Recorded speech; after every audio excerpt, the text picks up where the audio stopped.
dan menganalisis tentang perkawinan campuran antar negara dengan mengambil contoh artis Indonesia yang menikah dengan WNA, yaitu pasangan Pevita Pierce dan Mir Zanmir.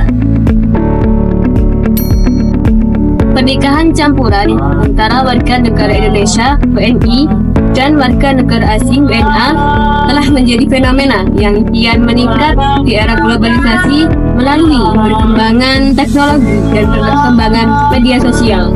Namun tidak mudah, dalam pernikahan lintas negara ini juga menghadapi beberapa kompleksitas hukum, terutama dalam hukum perdata internasional.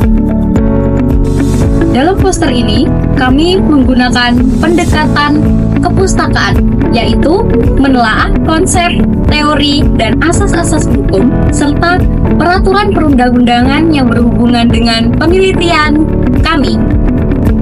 Pasal 57 Undang-Undang Perkawinan menyatakan bahwa hukum perkawinan campuran adalah perkawinan antara dua orang yang berbeda kewarganegaraan. Dari definisi pasal 57 Undang-Undang Perkawinan campuran dapat diuraikan dalam beberapa unsur. Yang pertama, perkawinan antara seorang pria dan seorang wanita. Yang kedua, di Indonesia tunduk pada aturan yang berbeda. Yang ketiga, karena perbedaan kewarganegaraan. Yang keempat, salah satu pihak berkewarganegaraan Indonesia. Di Malaysia, pernikahan antar negara diatur oleh hukum yang berbeda untuk Muslim dan non-Muslim. Non-Muslim harus mendaftarkan pernikahan di JPN dengan dokumen lengkap, seperti paspor dan surat keterangan status. Untuk Muslim sendiri, diperlukan izin JAIN, khusus pranikah, dan dokumen persetujuan dari negara asal. Kendala umum meliputi pengurusan dokumen dan persetujuan antar negara yang dapat diatasi melalui panduan resmi pemerintah. Dari sisi hukum, pernikahan Pevita Pierce dan Mir Zanmir mungkin sudah mematuhi regulasi antar negara mereka.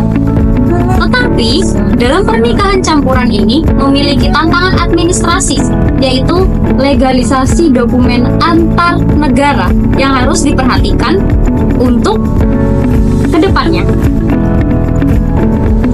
Perkawinan campuran antara warga negara Indonesia dan warga negara asing sebagaimana diatur dalam pasal 57 Undang-Undang Perkawinan melibatkan pihak dengan kewarganegaraan berbeda dan sering menghadapi kendala administratif seperti pencatatan dan persiapan dokumen yang harus sesuai dengan hukum kedua negara. Untuk mengatasi masalah ini, pemerintah menyediakan informasi dan panduan resmi serta menegakkan hukum terhadap pelanggaran dengan pendekatan yuridis normatif. Kajian ini menganalisis teori, asas, dan peraturan hukum yang relevan untuk memberikan solusi yang jelas dan praktis. Regulasi yang lebih adaptif dan kolaborasi antar negara diperlukan untuk menyederhanakan prosedur serta melindungi hak pasangan dalam perkawinan campuran.